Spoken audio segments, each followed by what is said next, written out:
সবাইকে। আমি আজ নয়েজ সেন্সর রেডার মেশিনটা সম্পর্কে বলছি।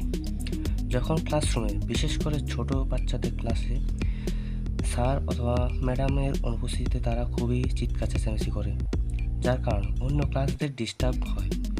এই নয়েজ সেন্সর রেডার মেশিনটা চিৎকার চেঁচামেচিটা বেড়ে গেলে এই নয়েজটাকে একটা মাইক অর্থাৎ KY038 মাইক্রোফোন সেন্সর দ্বারা ভোল্টেজ রূপে ESP32 রেডারে পাঠাবে।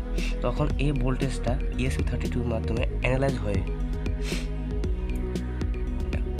LED ডিসপ্লে অথবা অ্যালার্মে যাবে, যার কারণে এগুলো বেজে উঠবে অথবা জ্বলবে, যার কারণে ছোটো বাচ্চারা ভয় পেয়ে তারা নিজের থেকে চুপ হয়ে যাবে। এর ফলে কী হবে, যে নয়েজটা তারা কম করবে। আর এটা তখনই কাজ করবে যখন নয়েজটা বেড়ে যাবে, অর্থাৎ তারা যদি চিৎকার চেঁচামেচি করে তখনই এরূপ হবে। আর না হলে ক্লাসে যদি তারা শান্ত হয়ে বসে থাকে তাহলে এরূপ হবে না।